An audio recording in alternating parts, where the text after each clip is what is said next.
गांव की सुबहें हमेशा एक जैसी लगती थीं। लेकिन इन सुबहों में एक आवाज अर्जुन को हिम्मत देती थी।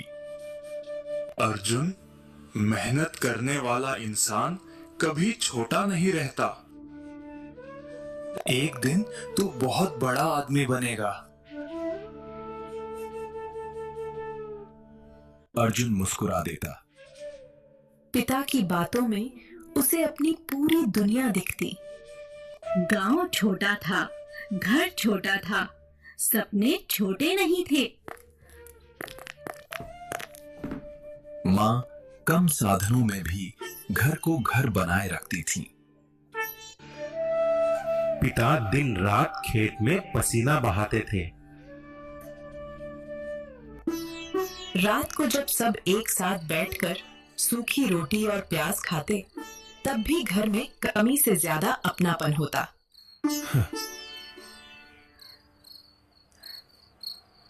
उसे क्या पता था कि एक दिन उसका सबसे बड़ा सहारा हमेशा के लिए दूर चला जाएगा। उनके चेहरे पर वो खामोशी थी जो किसी बुरी खबर से पहले आती है। उस रात घर में सिर्फ सन्नाटा था, जैसे किसी ने अर्जुन के भीतर की आवाज ही छीन ली हो। बचपन धीरे धीरे उससे दूर होने लगा। अब घर चलाने का समय था। अर्जुन ने अब किताबों की जगह भारी चाय की केतली उठा ली। खेलने कूदने की उम्र में वो अब अपनी और मां की जिम्मेदारी उठा रहा था। शाम को थककर जब वो घर लौटता तो उसकी आंखों में बस एक सवाल होता, क्या कभी उसकी किस्मत बदलेगी या चाय की इन प्यालियों में ही उसका बचपन सिमट जाएगा। उसे स्कूल की घंटी नहीं बल्कि चाय के गिलासों की खनक सुनाई देती थी। समय बीतता गया और खेल खिलौनों की जगह भारी बोझ ने ले ली। अब रोने का समय नहीं था, अब घर चलाने का समय था। ओए लड़के, जल्दी चाय ला। ध्यान कहाँ है तेरा? जी, बस अभी लाया साहब। आ गया हमारा बड़ा आदमी। क्यों रे, आज कितनी कमाई हुई? ये बड़ा आदमी बनेगा? अरे, ये तो जिंदगी भर चाय ही बनाएगा। इसकी औकात वही है। मैं हार नहीं मानूंगा। एक दिन सबको दिखाऊंगा।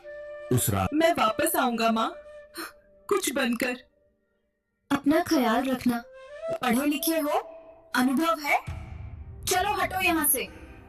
शहर ने उसका स्वागत फूलों से नहीं, कई रातें उसने भूखे पेट काटी।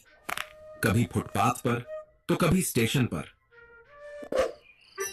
क्या चाहिए तुझे यहाँ? काम चाहिए साहब, कुछ भी कर लूंगा। दिन काम, रात पढ़ाई। हर दर्द को उसने अपनी ताकत बनाया। सालों बाद वही चाय वाला लड़का अब एक बड़ी कंपनी का सीईओ था। सफलता के बाद वो वहीं लौटा जहां से उसे ठुकराया गया था। नमस्ते चाचा जी। कौन हो तुम भाई? मैं अर्जुन। अरे भाई, देखो तो, शहर जाकर सूट पहन लिया और अब बड़ा आदमी बनकर आया है। तू तो कल तक चाय बना रहा था। अपनी औकात मत भूल अर्जुन। चाचा के तानों को पीछे छोड़ अर्जुन अपने पुराने मिट्टी के घर की ओर बढ़ा।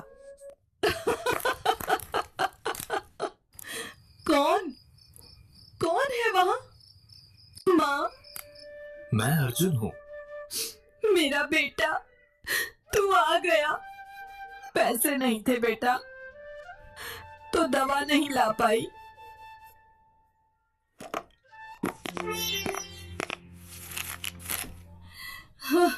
अरे बाप रे, इतने पैसे। जरूर कहीं डाका डाला होगा। कहाँ से चुरा के लाया है ये पैसे? हाँ, चोरी के ही होंगे। माँ, आज के बाद आपको किसी बात की फिक्र करने की जरूरत नहीं है। आपका बेटा वापस आ गया है। देखो, मेरा बेटा आ गया, शहर से अपनी बड़ी गाड़ी लेके आया है। ये है असली कामयाबी। देख बेटा, तेरा ये चोर भाई आया है नकली सूट पहनकर। तू तो शहर में अफसर है, बस सूट पहन लेने से कोई सीईओ नहीं बनता अर्जुन। असली पहुंच क्या होती है पता है तुम्हें?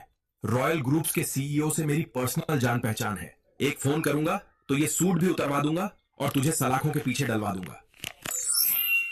शेर तब और भी खतरनाक हो जाता है जब वो खामोश रहकर गीदड़ों का शोर सुनता है।